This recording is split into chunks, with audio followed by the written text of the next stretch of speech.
ചേച്ചി ചേട്ടാ നമസ്കാരം.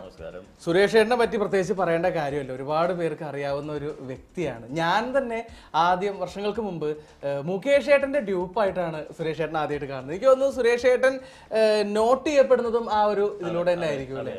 അതെ. അപ്പൊ എങ്ങനെയായിരുന്നു അങ്ങനത്തെ ഒരു പ്ലാനിലേക്ക് വന്നത്? മുകേഷ് ചേട്ടന്റെ ഡ്യൂപ്പ് ചെയ്യാന്നുള്ള ഒരു പ്ലാൻ വന്നത് എങ്ങനെയാണ്? മുകേഷിന്റെ ചെയ്യാൻ തുടങ്ങിയിട്ട് ഏതാണ്ട് ഒരു 10-15 വർഷം കഴിഞ്ഞു. 15 വർഷത്തിന് മുകളിലായി. അപ്പോൾ സത്യത്തിൽ അദ്ദേഹത്തെ അനുകരിക്കാൻ ഫിഗർ ചെയ്യാൻ ആളില്ല. മമ്മൂട്ടിയുണ്ട്, മോഹൻലാലുണ്ട്, ഒരുപാട് നടന്മാരുണ്ട്. അപ്പോൾ പലരും ചോദിച്ചപ്പോൾ ഏതാണ്ടൊക്കെ ഒരു രൂപത്തിൻ്റെ ഒരു വെച്ചിട്ടായിരിക്കാം ആർട്ടിസ്റ്റുകൾ കാണും. നമ്മുടെ മുഖം കാണുമ്പോൾ അറിയാമല്ലോ ഇന്ന ചെയ്യും. എനിക്കാണെങ്കിൽ ഇപ്പോൾ ഒരാളെ കണ്ടു കഴിഞ്ഞാൽ പറയാം അത് ഇന്ന ഫിഗർ ചെയ്യാൻ പറ്റും. മിമിക്രിക്കാരനായതുകൊണ്ടായിരിക്കാം നമ്മൾ പെട്ടെന്ന് അങ്ങനെ നോക്കും. അപ്പോൾ അങ്ങനെ നോക്കിയപ്പോൾ നമ്മുടെ സുഹൃത്തുക്കളെല്ലാം പറഞ്ഞു. അങ്ങനെ പിന്നെ ഓരോരുത്തരൊക്കെ പറഞ്ഞു നീ ചെയ്യാൻ മേലെ ആരും ഇല്ലല്ലോ ചെയ്യാൻ. അപ്പം അങ്ങനെ ഞാൻ ചെയ്ത് നോക്കിയപ്പോൾ സക്സസ് ആയി തോന്നിയത് കൊണ്ട് അത് വെച്ച് സത്യം പറഞ്ഞാൽ ഇപ്പം ഒരു പരിധി വരെ 10-15 ഏതാണ്ട് 10-18 വർഷത്തോളമായിട്ട് കഞ്ഞി കുടി ജീവിക്കുന്ന പുള്ളിയെ വിറ്റ കൂടുതലായിട്ട് അതാണ്. അതിനാണ് എന്നെ എല്ലാവരും മിക്കവാറും വിളിക്കുന്നത്. എനിക്ക് അതിന് വേണ്ടിയിട്ടാണ്. പിന്നെ കൂടുതൽ വേറെ താരങ്ങളെയൊക്കെ അനുകരിക്കും, അങ്ങനെ എല്ലാം ചെയ്യും. നേരത്തെ പോലെ സിനിമാ താരങ്ങളെയാണ് ഞാൻ കൂടുതൽ അനുകരിച്ചുകൊണ്ടിരുന്നത്. പിന്നെ ഞാൻ സിംഗറാണ്, അത്യാവശ്യം പാട്ടും പാടും, എല്ലാം അഡ്ജസ്റ്റ് ചെയ്ത് പോകും. മുകേഷ് ചേട്ടനാണ് നമ്മളെ ഐഡന്റിഫൈ ചെയ്യാൻ വേണ്ടി ഒരു തുടക്കം മുകേഷ് ചേട്ടനിൽ നിന്നായിരുന്നു. തുടക്കം പുള്ളിയല്ല. ശരിക്കും തുടക്കം ഞാൻ നോക്കിയിട്ട് പ്രേംനസറിനെ അനുകരിച്ചാണ് ഞാൻ തുടങ്ങിയത്. പിന്നെ പതിയെ ജയറാമേട്ടനെ, അങ്ങനെ ഓരോ സ്റ്റാർ ഏതാണ്ട് ഒരു 100ഓളം നടന്മാര് ചെയ്തിട്ടുണ്ട്. ചേച്ചി അവിടെ ഇങ്ങനെ മിണ്ടാണ്ടിരിക്കുകയാണ്. ചേച്ചിയുടെ മുഖം നോക്കിയിട്ട് ചേട്ടൻ പറയാണ്, ചേട്ടൻ നേരത്തെ പറഞ്ഞല്ലോ ഒരാളെ കണ്ടു കഴിഞ്ഞാൽ എനിക്ക് അറിയാൻ പറ്റും ഇന്ന ആളുടെ ഫിഗർ ചെയ്യാൻ പറ്റും. ചേച്ചിയുടെ മുഖം നോക്കിയിട്ട് ആരുടെ ഫിഗർ ചെയ്യാൻ പറ്റും തോന്നുന്നു? എനിക്കിവിടെ ജീവിക്കണം. ഇവിടെ ഭക്ഷണമൊക്കെ ഉണ്ടാക്കി എനിക്ക് തരുന്നു, എനിക്ക് തന്നു കഴിഞ്ഞാൽ അതുകൊണ്ട് അതങ്ങ് വിട്ടേര്. മായ ചേച്ചിയുടെ വിശേഷങ്ങളൊക്കെ അറിയാം. ചേച്ചി എന്താ വർക്ക് ചെയ്യാണോ, എങ്ങനെയാണ്? തയ്യലാണ്. ഓക്കെ. ഒരുപാട് വർഷമായിട്ട് ഇവിടെ ഷോപ്പായിട്ടാണോ ചെയ്യുന്നത്? ചുറ്റുവട്ടത്തുള്ള ആൾക്കാരൊക്കെ ആയിട്ട്. ഓക്കെ. ചേച്ചിയുടെ കലാപരിപാടികൾ എന്തൊക്കെയാണ്? ഏതൊക്കെ കലകളാണ്? ചേച്ചി സൈലന്റ് ആണെന്ന് തോന്നുന്നു, ഒന്നും മിണ്ടുന്നില്ല. ചേട്ടൻ പറ, ചേച്ചി പാട്ടുകാരിയാണോ, ഡാൻസറാണോ, മിമിക്രി ആർട്ടിസ്റ്റ് ആണോ, നല്ല കുക്ക്? അത് കറക്റ്റ്. നന്നായിട്ട് കുക്ക് ചെയ്യും. ഏതാണ്? നന്നായിട്ട് തയ്ക്കുകയും ചെയ്യും. അങ്ങനെ സ്വന്തമായിട്ട് ട്രൂപ്പും കാര്യങ്ങളൊക്കെ ഉണ്ട്. ഞാനൊരു 15 വർഷത്തോളം കൊച്ചിൻ മെഗാസ്റ്റാർ എന്നുള്ള പേര് ട്രൂപ്പ് നടത്തിക്കൊണ്ട് പോയതാണ്. പിന്നെ നമ്മുടെ ടെൻഷൻ ഭയങ്കരമാണ്. ഒരു സമിതി നടത്തിക്കൊണ്ട് വന്ന് ഇപ്പോൾ ഒരു സമിതി എന്ന് പറഞ്ഞാൽ ഒരു 20 പേരെങ്കിലും ഉണ്ടാകും നമ്മുടെ കൂടെ ട്രൂപ്പിൽ. ഈ 20 പേര് 20 സ്വഭാവക്കാരാണ്. എല്ലാത്തിനെയും മെയിൻറ്റെയിൻ ചെയ്യുന്നത്. പിന്നെ അതുകൂടാതെ ഈ പ്രോഗ്രാം ഇവിടുന്ന് തുടക്കം മുതൽ അവിടെ പ്രോഗ്രാം സ്ഥലത്ത് എത്തുന്നവരെ ഓരോരുത്തരും ഓരോ ജംഗ്ഷനിലായിരിക്കും നിൽക്കുന്നത്. നമ്മൾ പ്രോഗ്രാം പോകുമ്പോൾ സൗണ്ടുകാരൻ ഏതെങ്കിലും അമ്പലപ്പുറത്ത് ഇപ്പോൾ അവിടെ നിന്ന് ഇവനെ ഇതെല്ലാം അഴിച്ചു കയറ്റി വണ്ടി കയറ്റിക്കൊണ്ട് വന്ന് അങ്ങനെ ഒരുപാട് ബുദ്ധിമുട്ടുണ്ടായി. പിന്നെ നമുക്ക് വരേണ്ട വണ്ടി ഏതെങ്കിലും കല്യാണത്തിന് ഓട്ടം പോയിരിക്കുകയായിരിക്കും. അവിടെ നിന്ന് വരിക, എന്നിട്ട് ബോർഡും ഒക്കെ സെറ്റ് ചെയ്ത് ചില സ്ഥലങ്ങളിലൊക്കെ താമസിച്ച് പോയിട്ടുണ്ട്. അങ്ങനെയൊക്കെ ചില വിഷയങ്ങളുണ്ടായി. കുറെ ആർട്ടിസ്റ്റുകളിൽ ഞാൻ കേട്ടിട്ടുള്ളത് ഇതേപോലെ ട്രൂപ്പ് നടത്തുന്നവരൊക്കെ കയ്യടികൾ കിട്ടുന്നതൊക്കെ നമ്മൾ ആസ്വദിക്കുന്നുണ്ട്, ഞാനും ആസ്വദിച്ചിട്ടുണ്ട്. പക്ഷെ നെഗറ്റീവ് സാധനങ്ങൾ വരും, ഇതേപോലെ ലേറ്റ് ആവുന്നതിന്റെ ഭാഗമായിട്ട് അങ്ങനെ എന്തെങ്കിലും എന്താണ്? കൃത്യമായിട്ട് ഞാൻ അങ്ങനെ ഓർക്കുന്നില്ല. കുറെ സ്ഥലങ്ങളിൽ ചേച്ചിക്ക് ഓർമ്മയുണ്ട് എന്താണ് അടി അല്ല ചേർത്തല ഇവിടെ വീടാണ്. അപ്പൊ അത് കൊട്ടേഷനാണ്, അല്ലാതൊന്നുമല്ല. ഇവിടെ വീട്ടുമുറ്റത്ത് നടക്കുന്ന പരിപാടിക്ക് ലേറ്റ് ആയി പോയി. അത് ബൈക്കത്തൊരു പ്രോഗ്രാം ഉണ്ട്, അത് സെക്കൻഡ് എത്താൻ താമസിച്ചു. അത് നമ്മൾ ഓർക്കുന്നു വീട്ടുവാദക്കലായുണ്ട്. അങ്ങനെ കുറെ പ്രോഗ്രാം അങ്ങനെ ലേറ്റ് ആയി പോയ കുറെ സംഭവം. പിന്നെ പലരുടെയും കൂടെ ഞാനിപ്പോ പോകുന്നു, വൺമാൻ ഷോ ആയിട്ട് പോകുന്നു. 1.5 മണിക്കൂർ വൺമാൻ ഷോ ഈ തന്നാൽ ഞാൻ പറയും 1.5 മണിക്കൂർ ഞാൻ ചെയ്തോളാം. അങ്ങനെ ചെയ്തു. അങ്ങനെയാണ് ഇപ്പോഴത്തെ പരിപാടി. അപ്പൊ ചേട്ടന് പാട്ടുണ്ട്, മിമിക്രി ഉണ്ട്. നമ്മുടെ പ്രേക്ഷകർക്ക് വേണ്ടി ഇതിൽ ആദ്യം ഏത് വേണമെന്ന് വെച്ച് കഴിഞ്ഞാൽ ചേട്ടന് ഏതാണ് താല്പര്യമല്ല മനസ്സിലോട്ട് ആദ്യം വരുന്നത് ഏതാണ്? മിമിക്രി. ഞാൻ ആദ്യം സ്റ്റേജിൽ കയറിയ ചെയ്യുന്ന സത്യം പറഞ്ഞാൽ ജയറാമേട്ടന്റെ ശബ്ദം ഇമിറ്റേറ്റ് ചെയ്തതാണ്. ഞാൻ ഓരോരുത്തർക്കും ഒരു കോൺഫിഡൻസ് ഉണ്ട്, ഇന്ന് ചെയ്ത്. അങ്ങനെയാണ് എന്റെ സ്റ്റാർട്ടിങ് അദ്ദേഹത്തിന്റെ വോയിസ് വെച്ചിട്ടാണ്.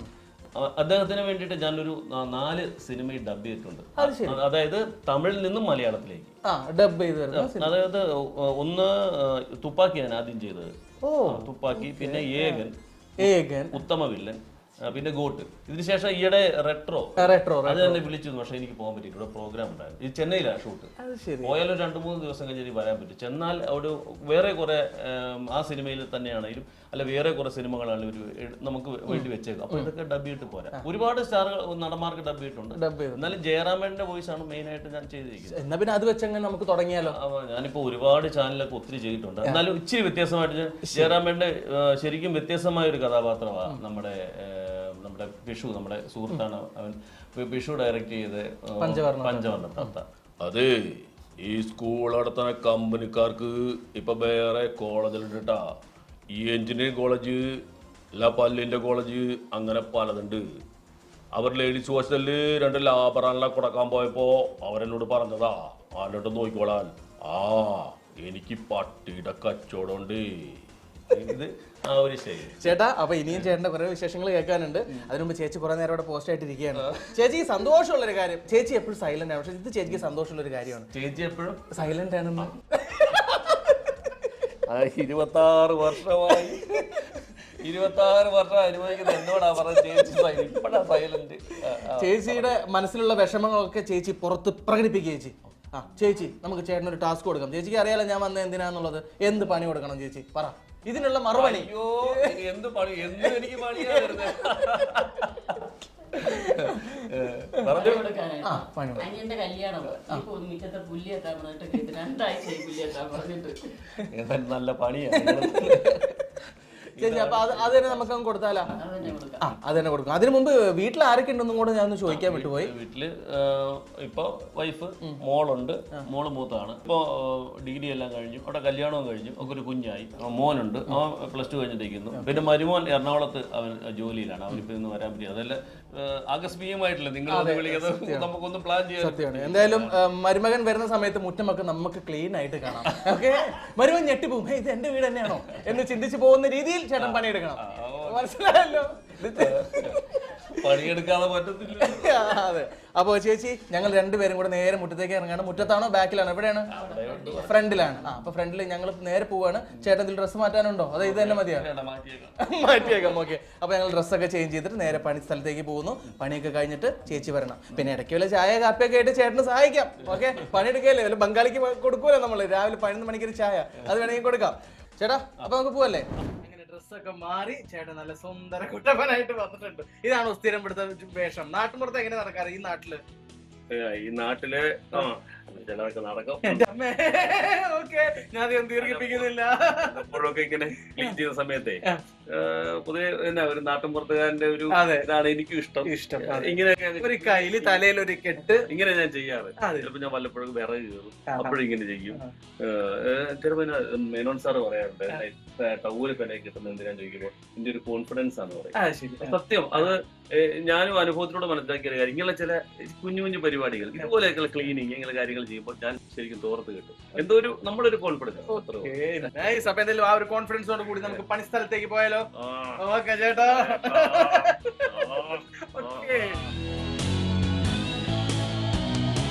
സുരേഷ് ചേട്ടാ, നമുക്ക് ഏത് ഭാഗത്തുനിന്ന് തുടങ്ങാം? എവിടെയാണ് വേണ്ടത്? ഏത് ഭാഗത്തുനിന്നും നമുക്ക് തുടങ്ങാം. എവിടുന്നും തുടങ്ങാം. എല്ലാ സ്ഥലവും അലങ്കോലമായി കിടക്കുകയാണ്, അതുകൊണ്ട് എവിടുന്ന് വേണമെങ്കിലും തുടങ്ങാം.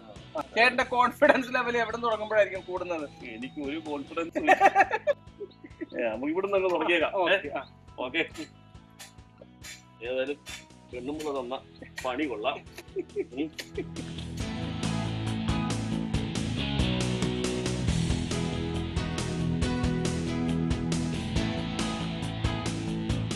സുരേഷേട്ടാ, അപ്പൊ ചേട്ടൻ ഒരുപാട് വർഷമായിട്ട് നമ്മുടെ ഈ ഫീൽഡിൽ ഇപ്പൊ നേരത്തെ കുറെ കലാകാരന്മാരെ അനുകരിച്ചാണ്. അതെല്ലാം സീനിയർ നടന്മാരാ. ഈ നമ്മുടെ പുതിയ ജനറേഷനിലുള്ള അല്ലെങ്കിൽ പുതിയ താരങ്ങൾ ആരെങ്കിലും അനുകരിക്കാൻ ശ്രമിച്ചിട്ടുണ്ടോ? അനുകരിക്കാൻ ശ്രമം നടക്കുന്നേ ഉള്ളൂ, അതിന്റെ പണിപ്പുരയിലാണ്. അപ്പൊ ഞാൻ വേണേ 1-2 പുതിയ താരങ്ങളെ ചെയ്യാം. ഇപ്പൊ നമുക്ക് വളരെ ഹൃദയമായി കൊണ്ടുവന്ന സൗദി മഹിഷിട്ട് എന്റെ മനസ്സിലേക്ക് ക്രിസ്റ്റി വടവനെ അടുക്കുമ്പോൾ സെമീവി എന്തോവല്ല മഹിഷിട്ട് ദാനിച്ചിട്ട് മരുന്ന് ക്രിസ്റ്റി റൈറ്റ് മൂവത്തി വിറ്റിട്ട് പള്ളി തുറന്നു പെരിഞ്ഞ പെരുന്നാൾ കല്ലുണ്ടാക്കിയപ്പോ മഹിഷാണ് ഞങ്ങൾ പുതിയ ഒത്തെത്തിട്ടു അന്ന് പറയാൻ പറ്റി. അപ്പൊ അതൊരു പിന്നെ വേറൊരു ന്യൂ ജനറേഷൻ നടനാണ് നമ്മുടെ വിനയ് ഫോർട്ട്. അദ്ദേഹത്തിന്റെ വളരെ ഹിറ്റായിട്ടുള്ള ഒരു ഡയലോഗാണ്, ജോർജ് എന്റെ ഉമ്മ എനിക്ക് പെണ്ണാളേക്കുന്നുണ്ട്, അപ്പൊ ജോർജ് എന്നെ ഒന്ന് സഹായിക്കണം. ജോർജ് ഇടക്കിടക്ക് എന്നെ കുറിച്ച് പൊക്കി പറഞ്ഞു, സംഭവം കോയൊക്കെ കുറച്ച് പൊക്കി പറഞ്ഞു. വിമൽ സാറിന് നല്ല മനസ്സാണെന്നും വിമൽ സാറ് നന്നായി ഓടും ചാടും പാട്ട് പാടും സൈക്കിൾ ഓടിക്കും എന്നൊക്കെ. പിന്നെ ഊട്ടിയില് ഒരു 900 സാബർജിലുണ്ടെന്ന് പറയണം. ഓക്കെ, അടിപൊളി, സൂപ്പർ ചേട്ടാ. ശ്രമം ഒരിക്കലും എന്താ പറയാ നിർത്തണ്ട, ശ്രമിച്ചുകൊണ്ടേയിരിക്കും. നല്ല അടിപൊളിയായിട്ട് വന്നിട്ടുണ്ട്. സ്റ്റേജുകളിലും ഇത് അടിപൊളിയാവട്ടെ. നമുക്ക് ഈ ശ്രമത്തിന്റെ കാര്യങ്ങൾ എന്താ ഇത് നടക്കും. ഇത് നടത്താൻ കൂട്ടത്തിൽ.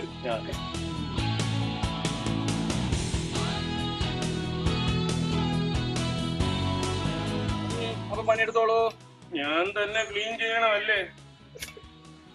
നിനക്ക് തൃപ്തിയായോടെ? സമാധാനമായില്ലേ? വേഗം ചെയ്തു. സന്തോഷമായോ?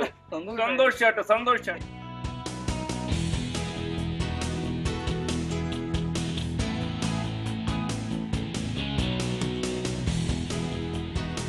പണിയെടുക്കുന്നുണ്ടോ? ഞാൻ വരണോ?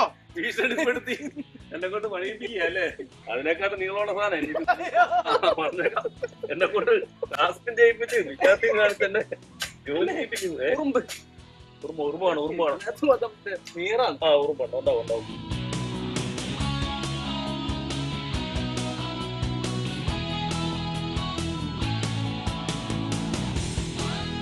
ചേട്ടാ, നമുക്ക് എന്തായാലും ചേട്ടാ പണിയെടുക്കുകയാണല്ലോ. ഞാൻ ചേട്ടന്റെ മുകേഷ് ചേട്ടന്റെ ഫിഗർ നേരിട്ട് കണ്ടിട്ടില്ല. എനിക്ക് മുകേഷ് ചേട്ടന്റെ ഫിഗറിൽ മുകേഷ് ചേട്ടൻ ഇത് പണിയെടുത്തു കഴിഞ്ഞാൽ എങ്ങനെ ഉണ്ടായിരിക്കും? അങ്ങനെയാണെങ്കിൽ എനിക്ക് പെട്ടെന്നൊരു മിറർ തരണം. മിറർ, ഒരു കണ്ണട, മുടിയൊക്കെ ചെയ്യും, ചീപ്പും തരാൻ ജസ്റ്റ് ഒന്ന് കാണിക്കാം. ഞാനിപ്പോ എടുത്തോണ്ട് വരാം. അത് വരെ ഇവിടെ വായം പൊളിച്ച് വെറുതെ നിൽക്കരുത്, പണിയെടുക്കണം. ഓക്കെ, പോയിട്ട് വരാം.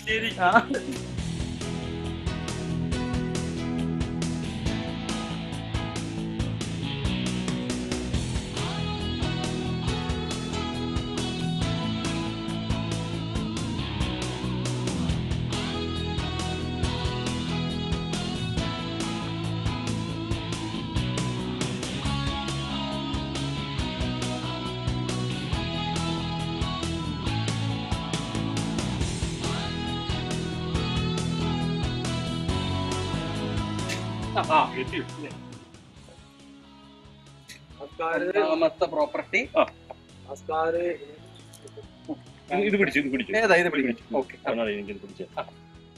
നമ്മള് സാധാരണ നമ്മൾ ചെയ്യുമ്പോ അറിയാലോ, നമ്മളെല്ലാം മേക്കപ്പ് ഒക്കെ ഇട്ട് അദ്ദേഹത്തിന്റെ ഫിഗർ ഞാൻ വരച്ചെടുക്കുക മുഖത്ത്. ഒത്തിരി പണിയുണ്ട്. അത് ശരി. ഇത് നമ്മൾ ലൈറ്റ് മുകേഷ് ചേട്ടൻ ലൈറ്റ് ആക്കി. മുകേഷ് ചേട്ടൻ ലൈറ്റ്, വണ്ണം കുറഞ്ഞ മുകേഷ്. സാധാരണ ചെയ്യുമ്പോഴത്തേക്കിനും ഇത്തിരി തടി വെക്കാനുള്ള ഇച്ചിരി ബനിയനും ഒക്കെ ഇട്ട് അതുപോലെ കോസ്റ്റ്യൂമും ഒക്കെ ഇട്ട് വരുമ്പോഴാണ് അതിന് പൂർണ്ണത കിട്ടുന്നത്. ഇപ്പൊ ഇത് മുകേഷ് വെട്ടാനായിട്ട് ഞാൻ വരുന്നു. തിരിഞ്ഞു വരാം. ഓക്കെ,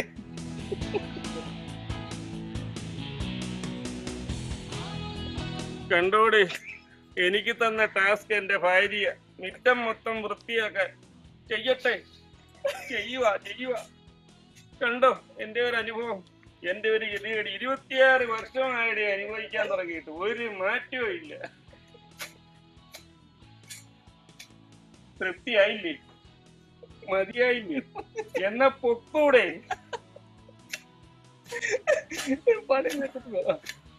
മതിയോ? ഫിഗർ മുറ്റോട്ടെ.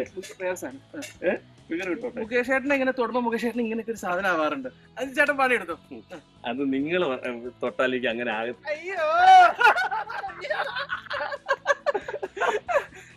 അത് നമ്മുടെ കനക തന്നെ മാറണം. അതിങ്ങനെ തുടർന്നില്ല. പുള്ളിയുടെ ഒരു സാധനം അറിയാലോ. എന്റെ കൈ തൊട്ടേ പൂക്കാലം വൈറലായിട്ടുണ്ട് ആ സംഭവം ഞാൻ ചെയ്തു. അവസാനം ഇത് ഇത്രേ ഉള്ളൂ. കൈ തൊട്ടേ. അതിനകത്ത് ആ ഒരു ക്യാരക്ടർ ദേഹത്തൂടി ഇങ്ങനെ ഉരുണ്ടുകൊണ്ട് ഫീമെയിൽ പോകുമ്പോഴത്തേന് ഇങ്ങനെ സാധനം അത്രേ ഉള്ളൂ. എടുത്തോട്ടെ. Okay, thank you. എന്തായാലും സൂര്യ കോമഡി പ്രേക്ഷകർക്ക് മുകേഷ് ചേട്ടൻ തൂമ്പായിട്ട് കളിച്ചാൽ എങ്ങനെ ഉണ്ടായിരിക്കും എന്നുള്ളത് ചേട്ടൻ കാണിച്ചു. ഞാൻ ഒത്തിരി ചെയ്തു. എന്താ പറയുക, അദ്ദേഹത്തിന്റെ ചില മാനരസങ്ങൾ ഞാൻ എന്നോട് ചോദിക്കാറുണ്ട്. അപ്പൊ ഞാൻ ചില മാനരസങ്ങൾ ഞാൻ ചെയ്യും. അതായത് മെയിനായിട്ട് പുള്ളിയുടെ മാനരസം 2 എണ്ണം. ഒന്ന് ഗ്ലാസ് എഴുതുന്നതും 2 ചുവരെഴുതുന്നതും. അപ്പൊ എന്നോട് ചോദിക്കാതെ എങ്ങനെയാ മുകേഷ് ആകണം നോക്കിക്കൊണ്ട് പഠിച്ചാൽ മതി. അപ്പൊ കണ്ടോ ഗ്ലാസ് നമ്മൾ ഗ്ലാസ് ഇങ്ങനെയല്ലേ എഴുതുന്നത്. അപ്പൊ ഇങ്ങനെ പിടിക്കുക. അതുപോലെ പുള്ളി മറ്റാക്കണം അത് ചുവരെഴുതുന്നു. ഇങ്ങനെ ചോദിച്ചിട്ടുണ്ട്. അപ്പൊ പിന്നെ ഞാൻ പിന്നെ എന്തെങ്കിലും വ്യത്യസ്തത വേണമെന്ന് ചോദിച്ചപ്പോൾ ഞാൻ പിന്നെ ഒരു തവണ ചെയ്തൊരു സാധനമുണ്ട്. അദ്ദേഹത്തിന്റെ കൂർക്കം വലി എങ്ങനെയായിരിക്കും പുള്ളി കൂർക്കം വലിക്കുന്നത്, അതെന്റെ ഒരു കാഴ്ചപ്പാടാണ്. നമ്മള് അമീൻ എങ്ങനെയായിരിക്കും കൂർക്കം വലിക്കുന്നത്, അത്രല്ലേ ഉള്ളൂ. പക്ഷെ മുകേഷ് അങ്ങനെയല്ല വലിക്കുന്നത്.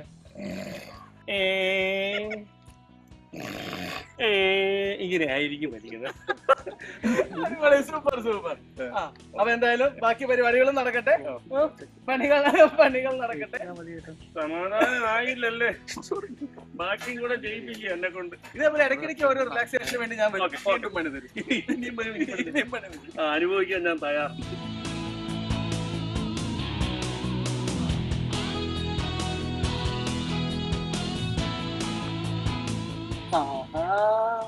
ആരാ വന്നിരിക്കണ നോക്കിയേ, മായ മഹാദേവൻ. മായ എന്നുള്ള പേര് കേൾക്കുമ്പോ എനിക്ക് ഫസ്റ്റ് ആയിട്ട് ഓർമ്മ. മായ മഹാദേവൻ, മായ അപ്പൂക്കുട്ടനല്ല. അതെ, വിത്ത് വെള്ളം. വിത്ത് വെള്ളം. മനസ്സ് വായിച്ച് വെള്ളം കുടിപ്പിച്ച് എനിക്ക് ഇവരോട് ഒന്നേ പറയാനുള്ളൂ, സമാധാനമായല്ലോ അല്ലേ?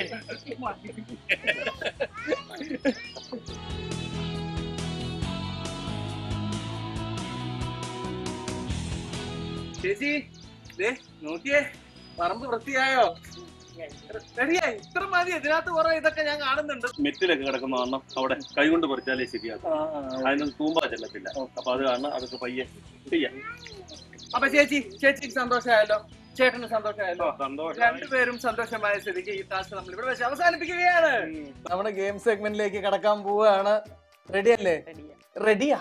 ഇതൊക്കെ ഞാൻ കുറെ കണ്ടിട്ടുള്ളതാ. അതാണോ? ശരി, നമ്മൾ എന്തായാലും ഗെയിം പറഞ്ഞുതരാം ചേച്ചിക്ക്. പ്രോപ്പർട്ടീസ് ഒക്കെ ഉണ്ട്.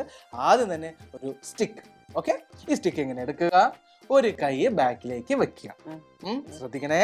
എന്നിട്ട് ഈ സ്റ്റിക്ക് എടുത്ത് വായിൽ വെക്കുക.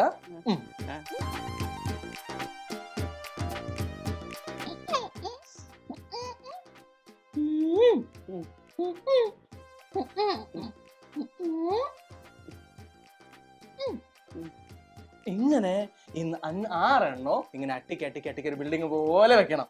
സിമ്പിൾ ചേച്ചി. Okay, ready? പിന്നെ ചേച്ചിയോട് പറയാനുള്ള പ്രധാനപ്പെട്ട ഒരു കാര്യം, 1 മിനിറ്റ് ആണ് നമ്മുടെ സമയം. ഈ 1 മിനിറ്റിനകത്ത് 6 ഇങ്ങനെ അട്ടിക്ക് വെക്കണം.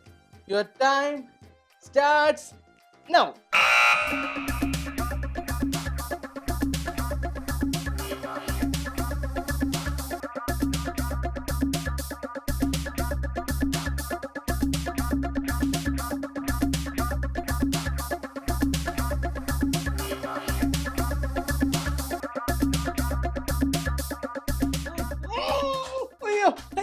അയ്യോ, ഇല്ല കുഴപ്പമില്ല, അടുത്ത ഞാൻ പെറുക്കി തരാം.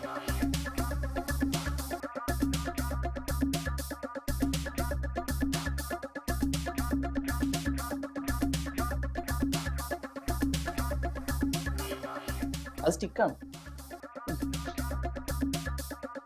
ചേച്ചി. 43 സെക്കൻഡ് ആയേ ചേച്ചി. ചിരിക്കുന്നുണ്ട്. 1 2 3 4 5 6 ചേച്ചി 55 സെക്കൻഡ് ആയി. 4 വേഗാവട്ടെ. 3 2 1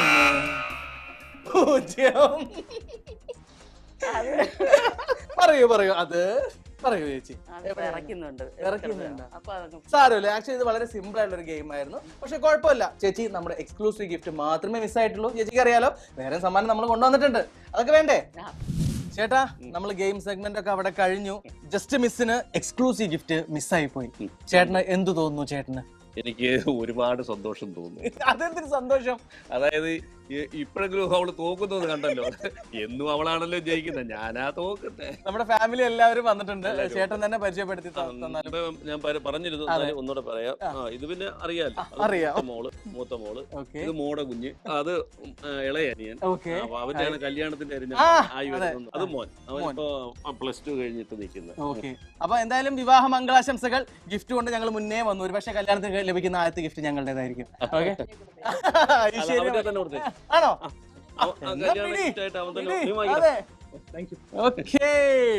അടിപൊളി. അപ്പൊ ഓൾ ദ ബെസ്റ്റ് ബ്രോ. അപ്പൊ ചേട്ടൻ മിമിക്രൊക്കെ ഞങ്ങൾ ആസ്വദിച്ചു. ഇനി കേൾക്കാനുള്ളത് പാട്ടാണ്. ചേട്ടൻ ഒരു ഗംഭീര പാട്ടോട് കൂടി ഇന്നത്തെ എപ്പിസോഡ് നമുക്ക് അങ്ങ് വൈൻഡ് അപ്പ് ചെയ്യാം. ഗംഭീര പാട്ടെന്ന് ഞാൻ അധികം കൂടുതലും മെലഡി പാട്ടുകളാണ് പാടുന്നത്. വെള്ളാരപ്പൂമലമേലെ പൊൻകിണ്ണം നീട്ടി നീട്ടി ആകാശപ്പൂമുടി ചൂടി മുകിലാരപ്പട്ട് ചുറ്റി ഓണത്താറാടി വരുന്നേ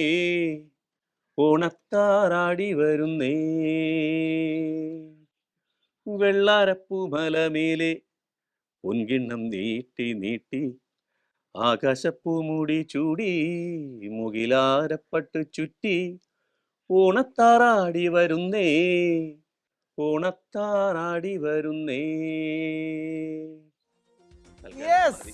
അടിപൊളി, സൂപ്പർ. എന്തായാലും ഇന്നത്തെ എപ്പിസോഡ് വളരെ രസകരമായിരുന്നു. ചേട്ടനെ പരിചയപ്പെടാനും ചേട്ടനെ കുടുംബസമേതം പരിചയപ്പെടാൻ സാധിച്ചതിൽ ഒരുപാട് സന്തോഷം. സോ അടുത്ത എപ്പിസോഡിലൂടെ നമുക്കും വീണ്ടും കാണാം. ഇന്നത്തെ രസകരമായ എപ്പിസോഡ് നിങ്ങൾക്ക് എല്ലാവർക്കും ഇഷ്ടപ്പെട്ട് കാണുമെന്ന് പ്രതീക്ഷിക്കുന്നു. It's me Ameen signing off from fun family. By.